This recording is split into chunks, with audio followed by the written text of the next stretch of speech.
Di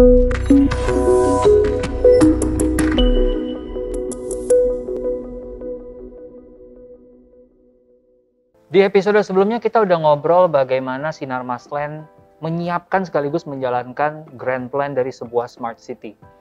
Buat teman-teman yang belum nyimak, beneran deh, lo harus nonton karena itu salah satu obrolan yang mengubah perspektif gue tentang smart city. Nah, hari ini kita akan sedikit lebih dalam lagi ngebahas tentang Digital Hub, sebuah area yang udah ada sekarang, plus akan ditambah lagi 25 hektar yang akan segera dibangun di bulan Desember. Udah ada banyak startup yang mengisi ekosistem ini.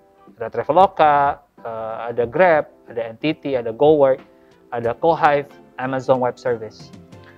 Tapi pertanyaan besarnya adalah, emang selain office space, apalagi nilai tambahnya? Apalagi added value yang diberikan oleh Digital Hub ini? Nah, hari ini kita ngobrol dengan dua guest yang paham banget dan akan share grand plan ini ke kita. Mari kita sambut Pak Yanto dan Pak Yonas. Pak Yanto, Pak Yonas, mungkin boleh gantian nanti ya, share ke kita official role-nya apa sih sekarang di Sinar Masland, dan kedua, kelebihan apa yang sudah dirasakan mungkin sebagai warga BSD, satunya lagi sebagai tim Sinar Mas yang mungkin salah satu yang paling lama ya Pak. Silakan mungkin dari Pak Yanto dulu deh. Iya. Bicara mengenai pertanyaan kamu yang pertama tadi ya, kalau mengenai di Sinar Mas, saya udah bergabung di Sinar Mas memang sejak tahun 97 ya. Dan saat ini saya tergabung dalam divisi Digital Tech Ecosystem and Development. Saya udah menyaksikan perkembangan BSD City ya sejak tahun 2004, di mana Sinar Masnya mulai aktif mengembangkan kota tersebut gitu. Dan di tahun 2015 saya juga menyaksikan di mana BSD City mulai dipersiapkan sebagai the real smart city, dan kemudian setelahnya Digital Hub juga kita inisiasi. Benar-benar ngerasain Pak ya, dari awal sampai sekarang perubahannya. Pak Yonas gimana Pak? Saya sendiri sama satu tim dengan Pak Yanto cuman saya sebagai event and marketing head di Digital Tech and Ecosystem and Development juga. 20 tahun tinggal di sini, merasakan kenyamanannya, kayaknya udah nggak mau balik lagi ke Jakarta gitu. Jadi secara facilities hampir semuanya udah ada, terus kemudian yang paling penting health ya. Jadi kotanya masih less polluted than the main city gitu aja sih. Jadi ini real story banget ya, dari satu yang udah lama di Sinar Masnya, satu sebagai penghuni juga sebagai warga sini gitu. Saya yakin Pak Yanto dan Pak Yonas ini kalau waktu nyiapin Digital Hub ini pasti udah memikirkan juga gimana buat generasi milenial dan Gen Z nih supaya produktivitas mereka lebih baik. Benar nggak Pak? Benar banget. Mungkin hal itu ya bisa langsung dirasakan kok, atau langsung dilihat sendiri oleh masyarakat bahwa bukan cuma Digital Hub-nya loh yang kita persiapkan buat mereka, tapi bahkan pengembangan BSD City-nya sendiri udah dipersiapkan buat the future city for millennials and Gen Z. Ya, jadi pengembangan BSD City sendiri sebenarnya udah sangat mengadaptasi kebutuhan dari millennials sekarang gitu ya. Ya, kita bicara mengenai konektivitas, kita bicara mengenai tempat hangout dan sebagainya, itu bisa dilihat sendiri saat ini memang BSD dipersiapkan buat itu.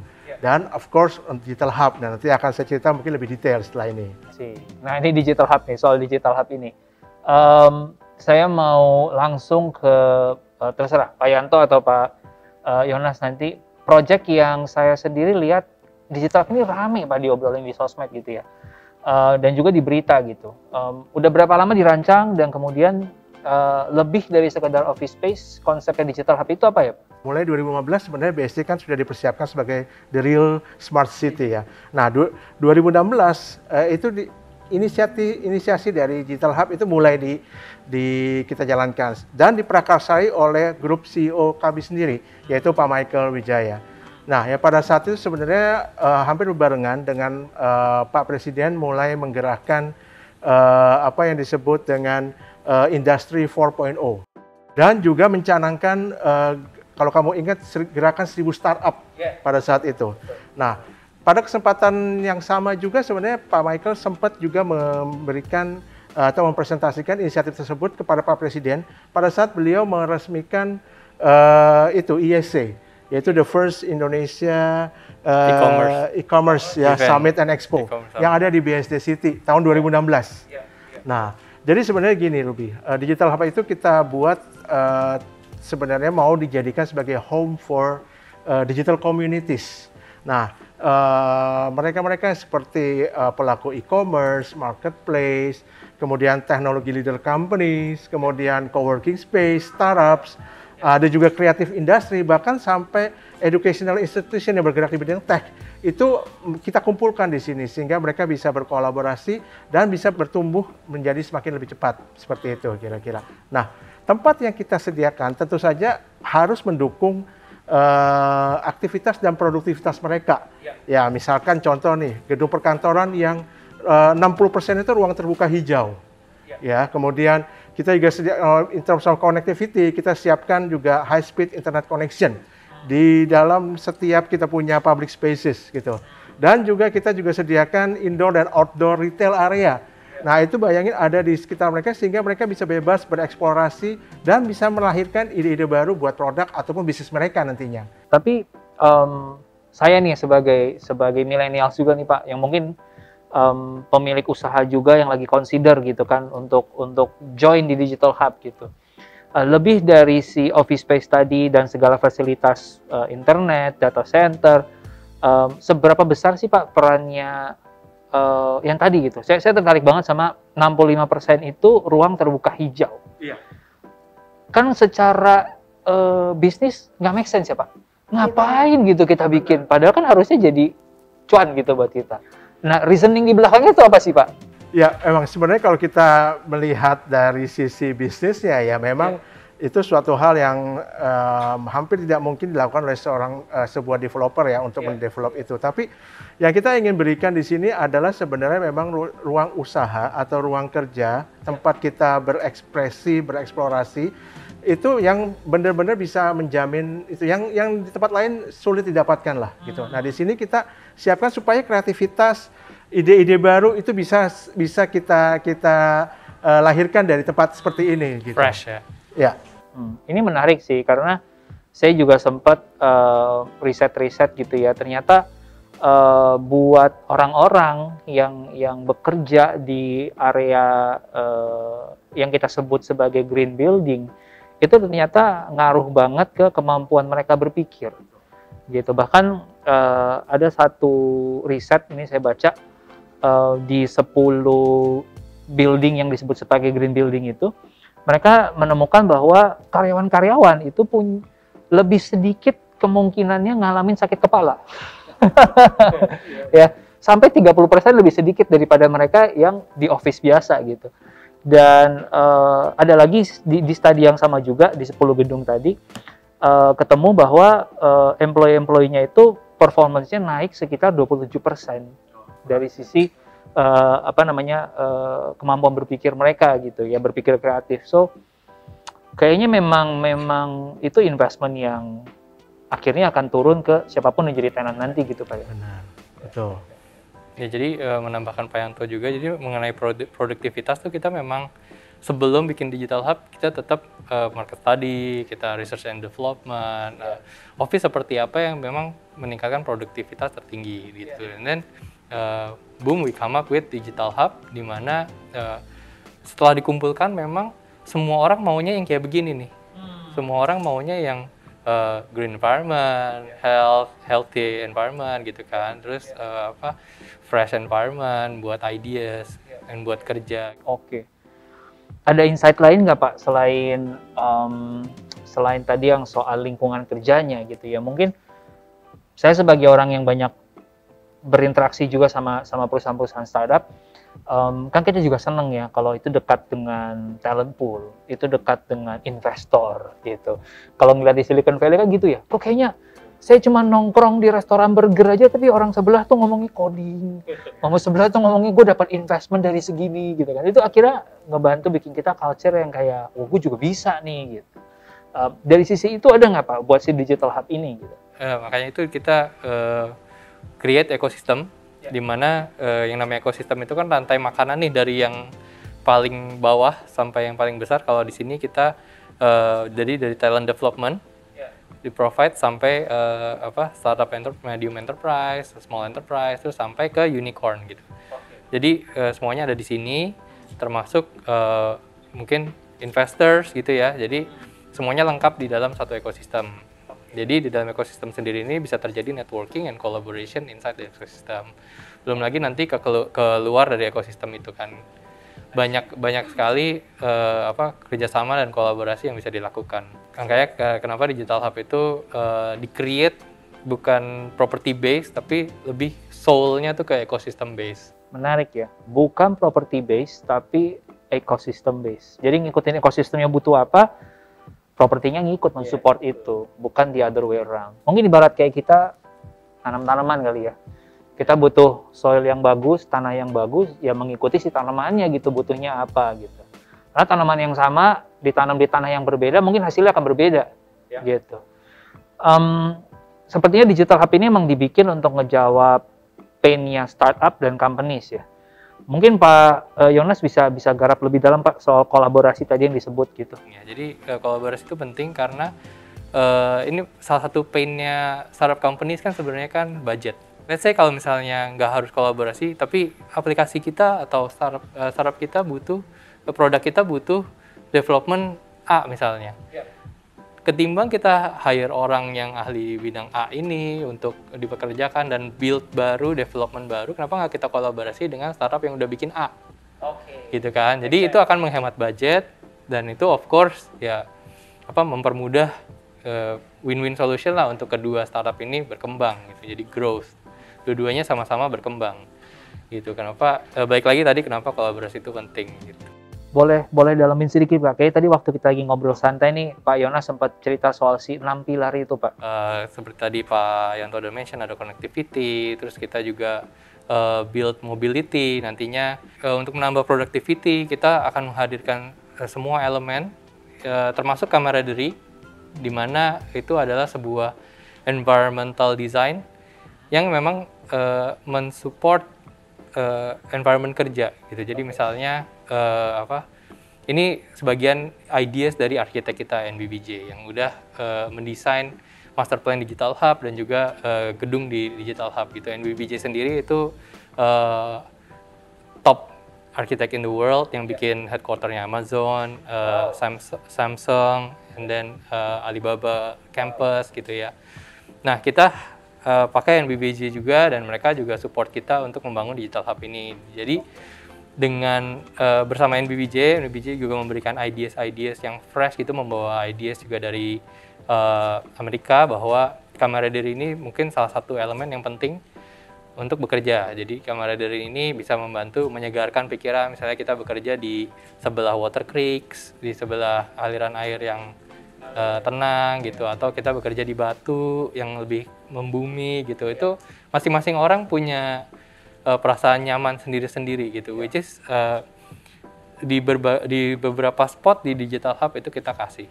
Wow, jadi 6 poin tadi ada camaraderie, ada mobility, connectivity, ada diversity ya? Diversity juga, iya. Ada interaction sama ada health. Yes. Nah mungkin diversity dan interaction ini Pak, boleh gali nih. Diversity juga penting karena again we are human, so beragam manusia dari berbagai macam tempat atau berbagai penjuru dunia bisa kerja bareng, bisa at least penjuru Indonesia lah bisa kerja bareng, bisa menghasilkan ide yang bagus, mungkin ide yang gila. Kita nggak tahu dari ujung Indonesia mungkin ada ide gila yang bagus, kita gimana tahu gitu kan. Jadi diversity itu juga sangat penting untuk menghasilkan productivity di Digital Hub sendiri. Kemudian satu lagi interaction. Yes, sama.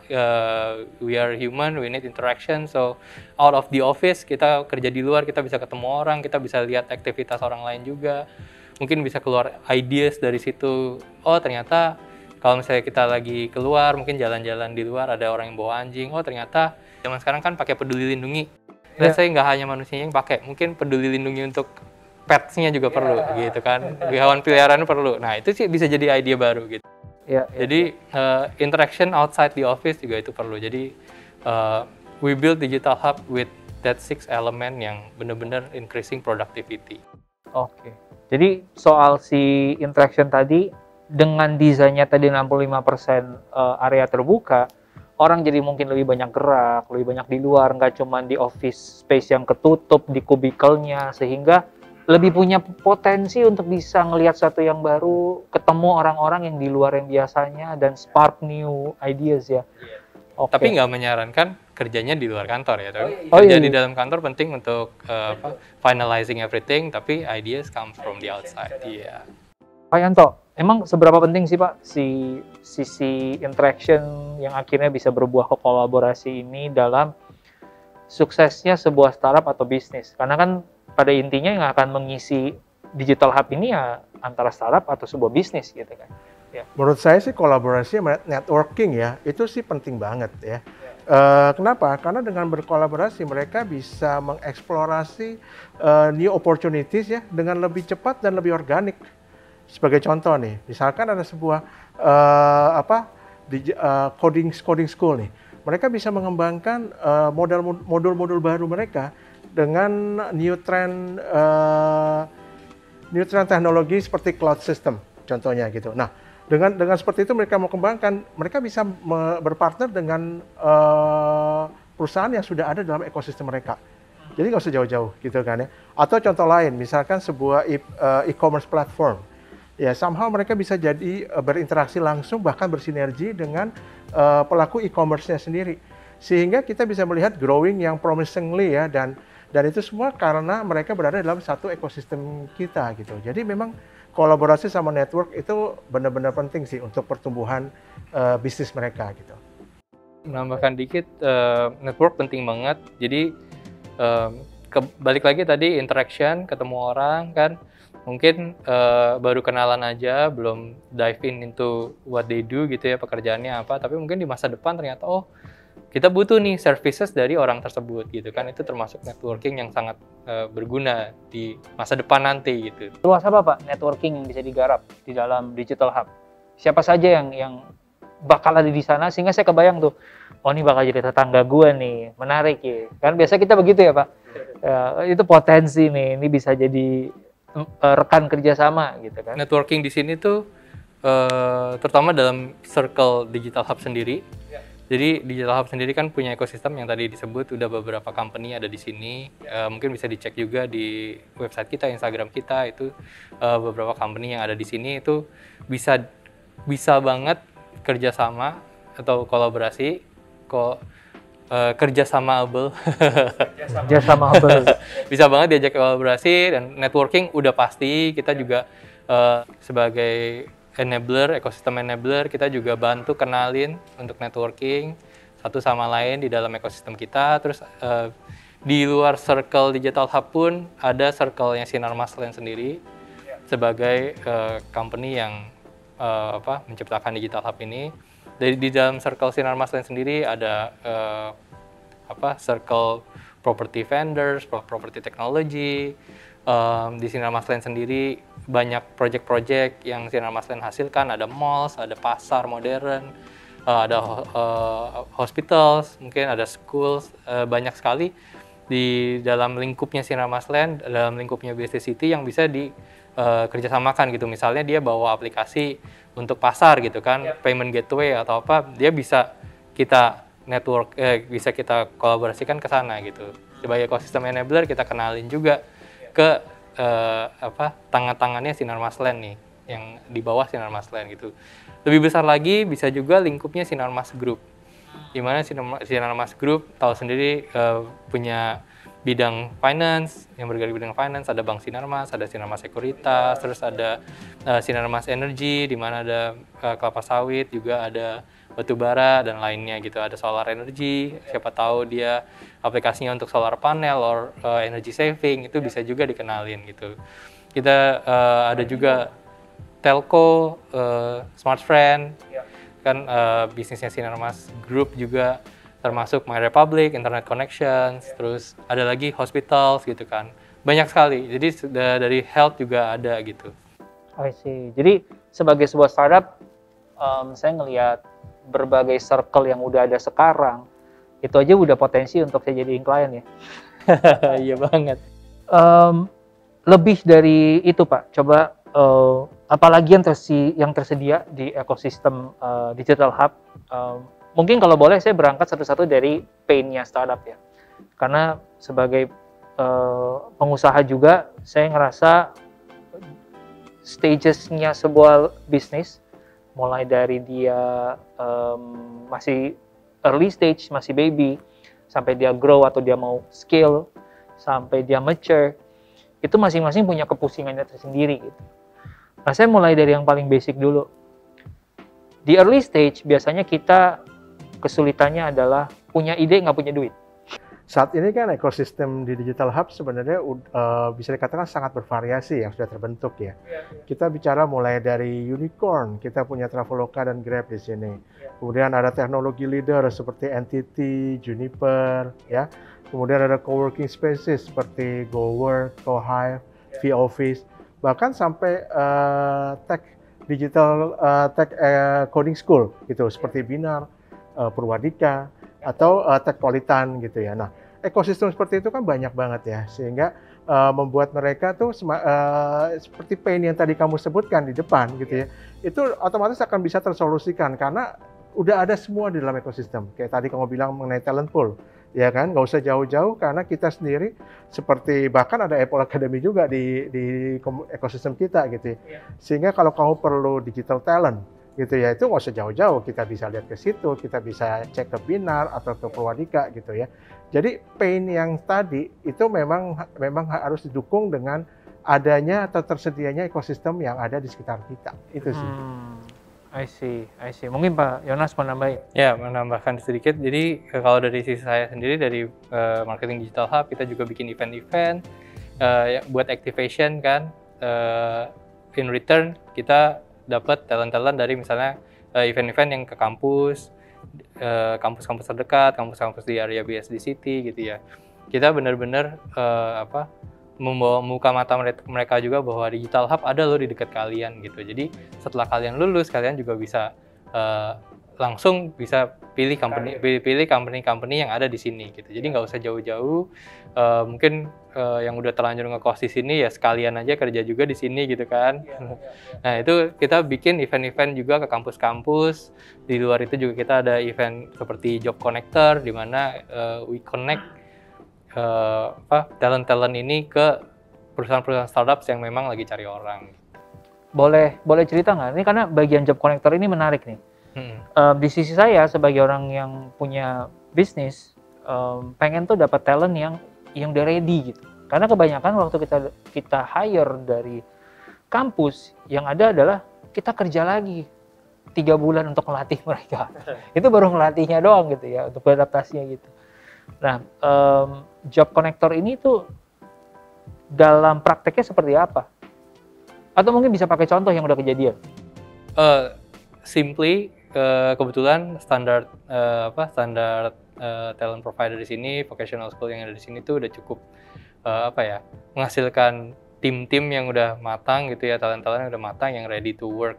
Jadi seperti Purwadika IT School yang mereka memang diajarkan di create untuk startup ready atau entrepreneurship ready gitu. Jadi mereka bisa langsung kerja di startup company, langsung di-connect ke startup company yang bidangnya udah sama sesuai target sama sekolahnya mereka gitu ya. Mereka ambil bidang apa, coding atau bidang marketing or apa, itu udah langsung di-direct ke bidang-bidang yang dibutuhkan oleh company tersebut gitu. Atau misalnya dari Binar Academy gitu, yang foundernya itu juga dari startup terkemuka juga kan gitu.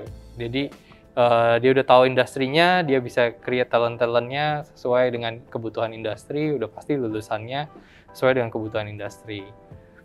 Most likely talent-talent yang dihasilkan dari vocational school ini bisa benar-benar langsung terjun ke industri. Apart from universities yang juga ngajarin jadi sarjana and then kerja secara bisnis, kerja di dunia startup juga. Di sini ada talent pool yang udah industry ready nih gitu. Oke. Kalau saya nggak salah angkanya Dari semua kampus-kampus yang ada di BSD ini ada sekitar 145.000 students ya. Yes. Dan spesifik college studentnya ada sekitar 14.000 dengan 2.000 lulusan setiap tahunnya. Untuk edukasi yang tech spesifik kayak Binar, Purwadika, Apple Academy. Apple Academy aja itu ada sekitar 200 lulusan ya setiap tahunnya. Wow. Oke. Tapi tadi satu belum terjawab Pak Yonas nih. Soal funding. Wah iya, ini juga painnya startup. Yes. Soal funding, kita ada berbagai jalan funding. Of course, in creating digital hub, kita nggak akan melupakan hal itu. Dan itu salah satu painnya startup, bener. Jadi makanya, we still give funding, tapi melalui program. Ada Disrupto, ada juga Escalate dan Scalebox. Jadi melalui program-program ini mereka akan di-incubate dan akan di-invest setelah berhasil lulus melalui program-program ini gitu. Ya, boleh share lebih detail lagi bagaimana Escalate, Scalebox dan Disrupto ini. Oke, Disrupto sama ekosistem enabler juga, dia punya member-member startups di bawah dia yang bisa collaboratable, terutama di bidang teknologi seperti Wir gitu ya, yang udah lama berkecimpung di bidang teknologi. Dan juga di Escalate kita bekerja sama dengan Prasetya Dwi Dharma, di mana dia adalah venture capital yang sudah invest di banyak company yang cukup sukses di Indonesia juga. Dan Scalebox yang bekerja sama dengan Indigo dan Skystars juga. Jadi kita incubate nggak main-main, kita incubate dengan brand-brand yang udah pasti suksesnya gitu, udah kelihatan suksesnya. Jadi orang yang mentorship mereka juga orang-orang pilihan dari brand-brand yang startups yang sudah sukses tersebut gitu. Jadi setelah mereka akan lulus dari situ, of course itu akan menjadi lirikan para investor gitu. Jadi secara early stage kita punya program ini, DNA namanya, Digital Hub Next Action, and then dari stage-stage yang lain kita punya PropTech investment, jadi di mana kita akan invest di aplikasi-aplikasi yang berbau property technology untuk menunjang kembali lagi menunjang ke BSD City dan Sinar Masland gitu kan. Ada juga investment yang ke startup-startup yang sudah grow. Jadi melalui Sinar Mas Digital Ventures kita juga invest di startup-startup yang udah seriesnya udah lebih tinggi lagi. Ya, jadi kita juga mau mereka berkembang jadi lebih sukses, hopefully jadi unicorn gitu kan. Jadi secara funding ada berbagai level yang bisa dimasukin nih gitu. Mulai dari tahap seed itu udah ada, mulai yang series A, series B juga nanti ada lagi gitu ya, bagian sendiri. Got it. Ada success story nggak Pak yang bisa di-share? Bahkan sebelum Digital Hub ini jadi, bagaimana ekosistem yang ada sekarang juga bisa mendukung produktivitas dan suksesnya bisnis atau startup di BSD. Kita melihat bahwa sebuah perusahaan e-commerce platform ya, mereka bisa bersinergi gitu, kemudian dengan salah satu company, dan akhirnya mereka bisa bertumbuh gitu ya. Dan kita melihat grow-nya mereka gitu ya, mulai dari mereka menyewa tempat yang sekian ratus meter, kemudian akhirnya jadi ribuan square meter gitu ya. Dan hopefully ini ya bisa menjadi the soon to be Indonesia next unicorn. Bisa dibilang unicorn yang pindah ke sini itu adalah success story. Why unicorn moves here? Karena balik lagi, what we can provide, what's the benefit for them gitu kan. Mereka udah rasain sendiri benefitnya apa kalau mereka pindah gitu. Mereka udah punya vision, oh kalau saya pindah, saya punya 3 circle tadi, udah pasti saya grow bigger gitu kan. Itu udah terbukti kalau misalnya, oke, let's say unicornnya Traveloka. Traveloka pindah sini, Traveloka Eats grow bigger. Karena kebetulan pandemi juga, dan di BSD banyak sekali restoran-restoran baru, restoran lama, tapi itu semua yang bisa masuk ke Traveloka Eats dan bisa berkembang, dan itu bisa mempermudah warga BSD juga untuk pesan makanan kan. Jadi dia sendiri dapat market yang cukup besar, kita sendiri juga secara city, secara residentials kita juga dapat benefit. kebayang sih kalau saya jadi Traveloka ya, sebuah perusahaan yang sebesar itu, jumlah karyawannya juga di atas 1000, 1000 ya. 1500 Oke, sampai kemudian 2000. bisnisnya juga udah jalan lama gitu kan, untuk mereka bisa ngambil keputusan pindah itu kan pasti bibit-bibit bobotnya udah dipikirin ya. Iya. Saya ngeliat soalnya secara demografi nih, mungkin 500.000 orang yang setiap hari mondar-mandir, baik yang tinggal di sini maupun yang berkunjung ke BSD, mayoritas juga mungkin udah diisi sama mereka yang millennials gitu ya.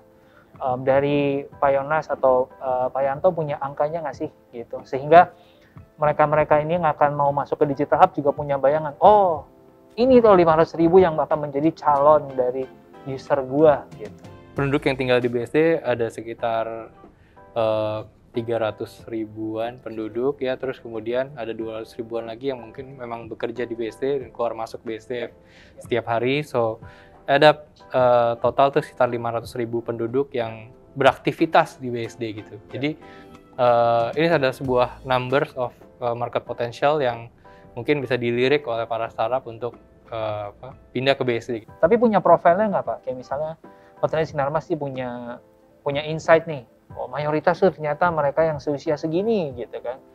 Kita tetap mayoritas family, tapi di family itu pasti kan menghasilkan Gen Z dan millennials yang beraktivitas di sekitar sini gitu. Secara numbers belum pasti karena kita juga masih kedatangan banyak outsiders yang maksudnya dari luar kota, luar BSD City yang masih beraktivitas di sini, main-main di sini, berkunjung ke mall kita, masih enjoying the entertainment here gitu kan. Bahkan mungkin ada restoran-restoran yang specifically mereka dari Jakarta jauh-jauh datang ke sini khusus buat makan di restoran itu aja. I see. Oke. Menarik. I think dari obrolan ini saya udah mulai bisa menyimpulkan ya bahwa Digital Hub itu memang sebuah ekosistem yang lengkap, yang udah disiapin, yang menyatu sama si Smart City-nya. Karena kalau nggak ada komponen-komponen yang lain tadi, talentnya nggak ada, sekolahnya nggak ada, ya kan mungkin si Digital Hub ini juga jadi nggak semenarik itu, gitu kan. So ini semua udah disiapin sama BSD City, betul. Cuman itu Ruby. Bicara mengenai apa yang disediakan ya, apa yang kami siapkan di Digital Hub ya, selain tempat kerja yang tadi green dan tech contain ruang kerja gitu ya buat mereka gitu ya. Sebenarnya kami juga menyediakan paket-paket insentif buat mereka-mereka yang akan bergabung dengan ke dalam ekosistem Digital Hub. Nah, seperti apa misalkan? Seperti rental atau office subsidy. Itu kita support ya, mereka yang mau masuk sini kita bisa berikan paket seperti itu. Atau juga media coverage atau sponsorship atas event-event yang mereka akan lakukan di sini. Gitu ya. Dan nggak cuma itu. Seperti yang tadi Pak Yonas bilang bahwa kita tuh siap, bisa juga loh, nggak menutup kemungkinan bahwa kita berinvestasi dalam perusahaan mereka. Gitu ya. Itu cukup terbuka gitu ya. Apalagi startup yang memiliki solusi yang bisa mendukung core bisnisnya Sinarmas. Itu jadi benefits, again, menjawab pain para startup. Ayo, pain-nya apa lagi yang belum terjawab? Ya, pain-nya mungkin bisa didalamin yang tadi tuh, yang soal benefit tadi gitu kan. Setahu saya kalau selain rental support, selain office subsidy juga ada bentuk yang lain seperti misalnya fit out gitu ya, kantornya Gojek gitu kan udah 2 lantai desain dengan sangat bagus lah gitu, asik banget gitu ya kan, seperti kantornya Kaskus gitu. Nah kita bisa kasih benefit juga, fit out benefit ke kantor mereka kalau misalnya mereka jadi pindah ke sini. Oke, kita fit out kan kantornya sama seperti yang di sana gitu. Oke, jadi semuanya ngobrolable ya? Betul, karena every startup semua has pain, tapi painnya beda-beda. Artinya sebenarnya mereka bisa ngetap inilah ya, keuntungan-keuntungan tersebut mereka. Selain yang tadi kita bicara di awal panjang lebar tuh, bahwa mereka bisa dengan mereka ketemu rekan kerja dari perusahaan lain yang berada dalam satu lingkungan kerja gitu, satu ekosistem, mereka bisa berkolaborasi, mereka bisa memperluas network gitu ya. Nah, kita juga siapkan insentif seperti itu. Supaya apa? Supaya mereka bisa di tahap awal bisa lebih berkembang, sustain, berkembang, dan bahkan akhirnya bisa melakukan ekspansi dan bisa mudah-mudahan benar-benar kita bisa melahirkan unicorn baru ya dari ekosistem yang ada di Digital hub ini. Gitu. Betul. Jadi di digital hub itu kita mengerti bahwa startup tuh pasti in early stage kan ada survival mode, di mana kita help mereka membantu mereka di survival mode untuk berkembang kan. Nanti mereka akan pindah setelah berkembang, mungkin pindah ke stable mode. Habis dari stable mode ya mungkin mereka udah bisa grow lebih besar lagi gitu. Saya mulai bisa ngelihat nih teman-teman kalau digital hub ini sangat possible untuk jadi Silicon Valley-nya Indonesia. Karena ya ekosistemnya nggak main-main gitu, udah benar-benar disiapin gitu. It's truly a smart city di dalam BSD City ini gitu. Mungkin sebelum kita tutup ya, karena saya yakin banget teman-teman yang nonton, yang dengerin ini juga udah dapat banyak manfaat. Ada lagi mungkin dari Pak Yanto atau Pak Yonas yang pengen ditambahkan buat teman-teman yang nyimak episode ini? Mungkin satu hal ya, bahwa kami itu benar-benar ingin meng-create ekosistem yang semakin lengkap gitu ya, supaya hopefully nih dengan inisiatif Digital Hub ini gitu ya, kita bisa juga ikut berpartisipasi membangun startup baru ya. Jadi mudah-mudahan ekonomi kita juga semakin tergerak gitu ya. Meskipun kondisi pandemi sekalipun gitu, saya kira banyaklah ide-ide baru yang ide-ide kreatif yang bisa dilahirkan dengan cara kita menyediakan environment seperti yang tadi gitu ya kan, sehingga kreativitas, produktivitas itu semua bisa terstimulus ya, sehingga akhirnya kita bisa nih ketemu solusi-solusi yang bisa ngebantuin masyarakat atau penduduk dari BSD, bahkan juga bisa berguna bagi negara kita gitu. Siap. Pak Yonas gimana Pak? Ada yang mau ditambahin? Dari benefit tersebut masa sih nggak bisa dikembangkan gitu kan? Masa sih nggak bisa grow gitu dengan networking yang besar tadi dari beberapa circle, nggak mungkin nggak jadi gitu ya. Terutama Sinar Maslen sendiri yang punya township dan city development kan, bisa city developmentnya mungkin bisa jadi living lab yang bisa dipelajari, dan mungkin kita bisa cari problem statement yang baru untuk dicarikan solusinya. Mungkin kita bisa jadi app baru atau bisa jadi sub button di app-nya gitu kan. Banyak banget yang bisa dikembangkan dari sana, dan dari situ juga value pasti naik sedikit demi sedikit.